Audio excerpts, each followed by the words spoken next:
عبادت کرو میرے ساتھ کسی کو شریک پوچھا بھائی شریک نہ. یہ بات کرنے کے فوراً بعد اگلی بات اللہ نے بھلا کیا فرمایا وہ والدین کے ساتھ احسان کرو. آپ اس کا نظام دیکھیے، اس کا طریقہ دیکھیے، اس کا اصول دیکھیے.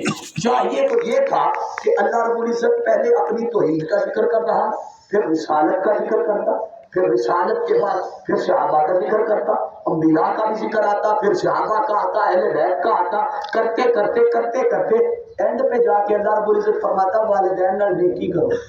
بھائی یہ ہر چیز کا طریقہ ہے، طریق ہے، اصول ہے، ضابطہ ہے، مگر اللہ نے نہیں.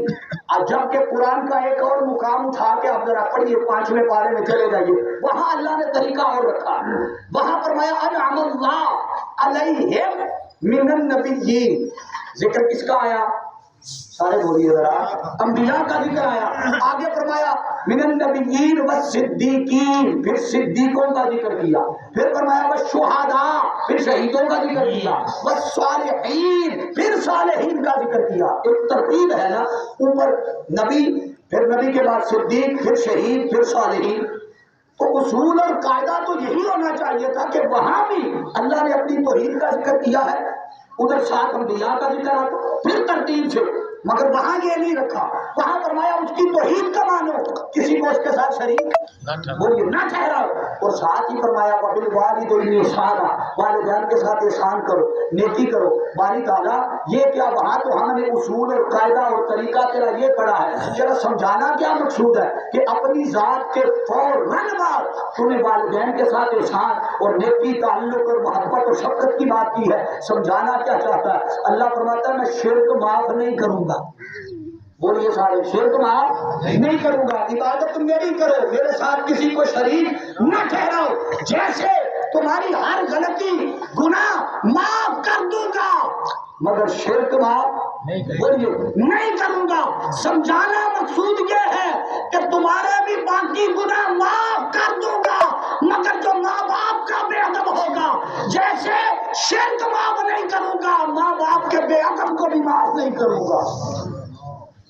یہ سمجھانا مقصود ہے کہ کسی کو معاف نہیں کروں گا. اس لیے اپنے ذکر کے ساتھ جوڑ کر بولیے، اپنے ذکر کے ساتھ جوڑ کر ماں باپ کے محبت اور احسان کی بات کی. وبالوالدین، قرآن مجید میں کئی مقامات ہیں جہاں احسان کا ذکر کیا. اب احسان ہے کیا؟ بولیے احسان ہے کیا؟ اب توجہ کیجیے گا، بڑی خاص بات عرض کرنے لگا. حاضرین مکرم، احسان کا مطلب ہوتا ہے کسی کے ساتھ نیکی کرنا، محبت کا رشتہ قائم کرنا. اور احسان یاد رکھ لیں، یہی نہیں ہے کہ کسی نے آپ کے ساتھ اس نے سلوک کیا تو آپ نے بھی اس کے ساتھ اس نے سلوک کیا، یہ نہیں. توجہ، آپ کے ساتھ اگر کسی نے نیکی کی، ماں ہے، اگر ماں کے احسان کو سمجھنا ہے، جب ماں کو اولاد کے ساتھ تعلق اور محبت سے پیش آنے کا حکم دیا تھا تو وہاں عدل کی بات تھی. کیا تھی بولیے؟ انسان کی زندگی میں تین ہی چیزیں ہیں نا، یا ظلم ہے، جاگتے رہیے گا، یا بولیے کیا ہے؟ ظلم ہے، یا عدل ہے، یا احسان ہے. اب ماں کے لیے حکم کیا اللہ نے دیا؟ احسان کا، عدل کا نہیں دیا. یہ بات بڑی توجہ طلب ہے، عدل کا نہیں دیا. بولیے سارے، عدل نہیں کہا. اب ایک طرف اگر اولاد ہے، دوسری طرف ماں ہے یا باپ ہے، تو ماں اور باپ ان دونوں نے بھی ان تینوں چیزوں میں سے، ظلم، عدل اور احسان، تینوں چیزوں میں سے انہوں نے احسان کو چنا، جبکہ ان کے لیے حکم ان تینوں میں سے عدل کا تھا. کیا تھا بولیے؟ عدل کہتے ہیں برابری کو، مساوات کو، ہر کسی کے لیے برابری ہو. اور اسلام کا یہی نظام ہے، عدل کا نظام ہے اسلام کا. تو اصول اور قاعدہ یہی ہونا چاہیے تھا کہ ماں باپ بھی بیٹے کے ساتھ عدل کرتے. مگر جب ان کو حکم دیا، ماں کو حکم دیا، تو ماں نے عدل کو نہیں چنا، ظلم تو چن نہیں سکتی تھی. ماں ظلم کو تو بولیے چن نہیں سکتی تھی. ماں نے وہ بھی چھوڑ دیا درجہ، عدل کا بھی چھوڑ دیا. ماں نے وہ درجہ چنا جس کا حکم بھی نہیں تھا. وہ کیا تھا؟ احسان. وہ احسان کیا کیا کہ بچے کو ساتھ جب لٹایا تھا اس نے بستر گیلا کر دیا. اب عدل کا تقاضا کیا تھا کہ یا خود بھی خشک پہ سوئے، بچہ بھی خشک پہ سوئے. عدل کا تقاضا دوسرا تھا کہ خود بھی گیلے پہ سوئے، بچے کو بھی. بولیے نا بھائی، عدل تو یہ ہے نا، برابری ہے بھائی، خود بھی گیلے پہ بچہ بھی، بولیے گیلے پہ، اگر خود خشک پہ ہے یا بچہ خشک پہ ہے تو خود بھی خشک پہ ہو، یہ عدل ہے۔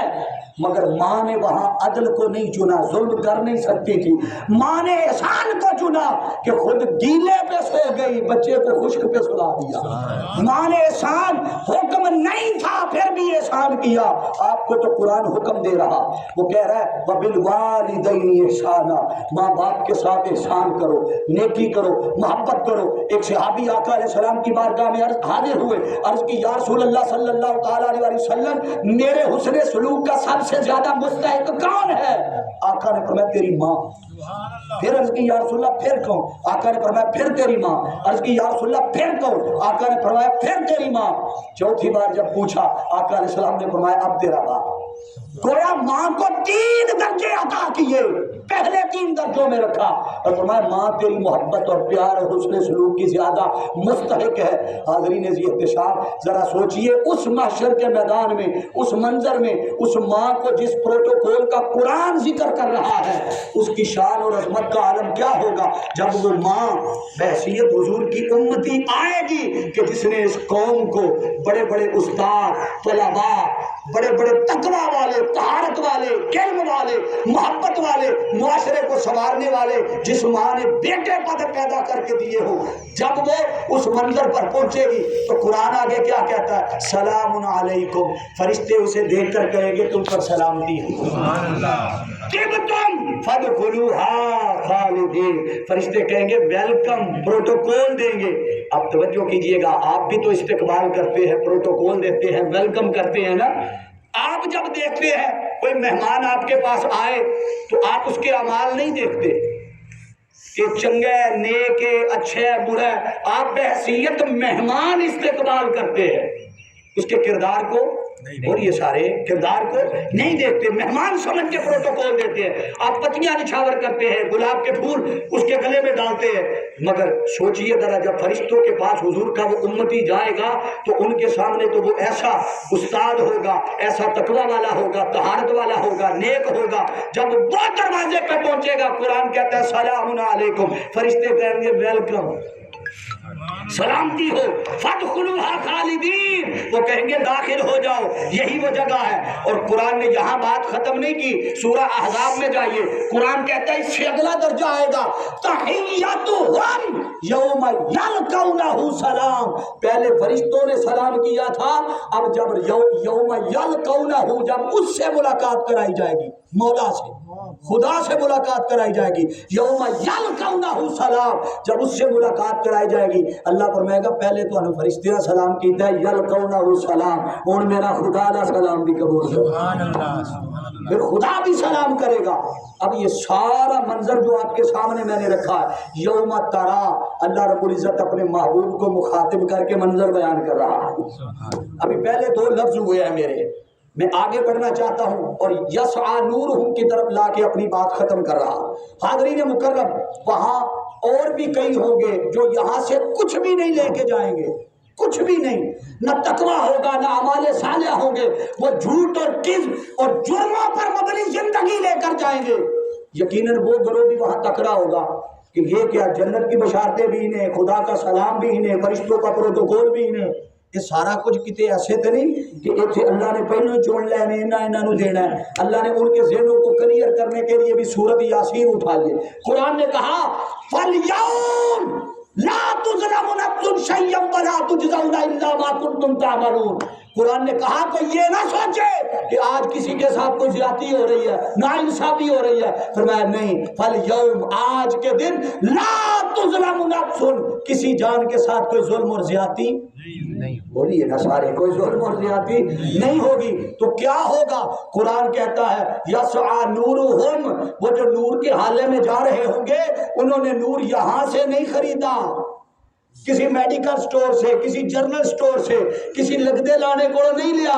قرآن کہتا ہے یوم یقول المنافقون والمنافقات للذین آمنوا انظرونا، وہ مومنوں کا جب نور دیکھیں گے نا، جن کے پاس نور نہیں ہوگا وہ انہیں کہیں گے آمنو، مومنو، مومنو، آواز دیں گے، انظرونا، ذرا ساڈے وال بھی دھیان کرو، ذرا سوچئے آمنو مومنوں کو کہیں گے، وہ جو نور والے ہوں گے، وہ جو مصطفیٰ کے امتی شان کے ساتھ جا رہے ہوں گے، وہ جو اپنے اعمال کا نور لے کے جا رہے ہوں گے، اچھے کردار کا نور لے کے جا رہے ہوں گے، والدین کے ادب اور محبت کی شکل میں نور سمیٹ کر جا رہے ہوں گے، وہ جو دنیا میں اعمال صالحہ کا نور جمع کرتے رہے۔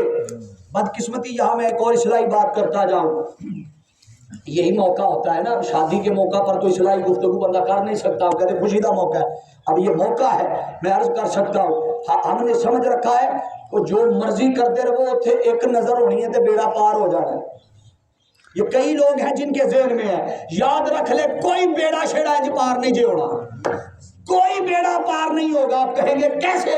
بھائی بیڑا پار ہوتا ہے جب بیڑا سلامت ہو، جاگ رہے ہیں نا سارے، جب بولیے بیڑا سلامت ہو، جب آپ اپنے بیڑے میں سوراخ جرم کے ذریعے کریں گے، جب آپ شراب پی پی کے ظلم کریں گے اس میں سوراخ کریں گے، جب گناہ کر کر کے اپنے بیڑے میں سوراخ کریں گے، کبھی سوراخوں والا بیڑا بھی پار لگا، بولیے بیڑا اسی کا پار لگتا ہے جس کا بیڑا بولیے سارے سلامت ہو۔ ارے سلامتی سے لے کے جانا آپ کا کام ہے، پار لگانا محمد مصطفیٰ کا کام ہے۔ اور یاد رکھ لے اس بیڑے کو سنبھالنا، یہی تو وہ مواقع ہیں جن موقعوں پر آپ کی کردار سازی کی جا سکتی ہے۔ اور قرآن کہہ رہا ہے یسعیٰ نور، اور اس سے بھی اگلی کئی سورہ یاسین میں پورا مضمون تھا، میں بیان کرنا چاہتا تھا مگر وقت کم ہے۔ قرآن نے کہا اِلیٰ وُجُوهٌ یَوْمَئِذٍ بَاسِرَةٌ، اس دن وہ جو ہوں گے نا نافرمان، جو ادھر بدماشی میں زندگی گزار کے گئے ہوں گے، وہ وہاں جا کر وجوہ یومئذ باسرہ، وہ اپنے جھکے ہوئے مرجھائے ہوئے چہروں کے ساتھ تک رہے ہوں گے کہ یہ سارے انعام و اکرام تو یہ لے کے جا رہے ہیں، ہمیں تو کچھ مل ہی نہیں رہا۔ حاضرین مکرم یہ فیصلہ آپ نے کرنا ہے کہ بیڑا پار لگوانا ہے یا بیڑا ڈبونا ہے۔ اگر پار لگانا ہے تو پھر آقا تو جہاں صلی اللہ تعالیٰ علیہ وسلم کی اطاعت، اتباع اور محبت اور ادب اور عشق اور تعلق اور نسبت میں حقیقی معنوں میں زندگی گزار کر آپ کو جانا ہوگا۔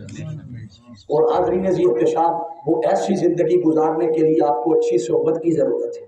اچھی صحبت، یہ سب کچھ تب نصیب ہوتا ہے جب صحبت اچھی ملے، اور آپ تو خوش نصیب ہیں کہ آپ کے علاقے میں اللہ رب العزت نے محترم علامہ پیر احسن جاوید اختر صاحب جیسی ہستی جس نے عمر بھر تعلیم دی ہے، عمر بھر نوجوان نسل کو تیار کیا ہے، معاشرے کی نوجوان نسل بنا کر دی ہے، جنہوں نے آگے کئی استاد تیار کر کے دیے، طلباء تیار کر کے اس معاشرے کو دیے، تو جن کے پاس ان جیسی نیک ہستی ہو ان کی صحبت میں رہیں، سنگت میں رہیں، قربت میں رہیں، ان سے نیکی سیکھیں، ان سے تقویٰ سیکھیں، ادب سیکھیں، آداب سیکھیں، اچھے اخلاق سیکھیں، کردار سنواریں۔ جب سنواریں گے تو اس کا بدلہ قیامت والے دن یسعیٰ نورہم، اللہ ہر نیک عمل کا بدلہ نور کی شکل میں عطا فرمائے۔ بولی کس شکل میں؟ نور، ہر چیز کا بدلہ اللہ نور دے گا، یہاں تک کہ تاجدار کائنات صلی اللہ تعالیٰ علیہ وسلم کی حدیث پاک ہے، آقا علیہ السلام نے فرمایا جب وہاں سب سے پہلے قیامت والے دن مجھے سجدے سے سر اٹھانے کی اجازت ملے گی، میں جب سجدے سے سر اٹھاؤں گا تو اٹھاتے ہی میرا امتی جہاں جہاں جہاں جہاں ہوگا میں اسے پہچان لوں گا۔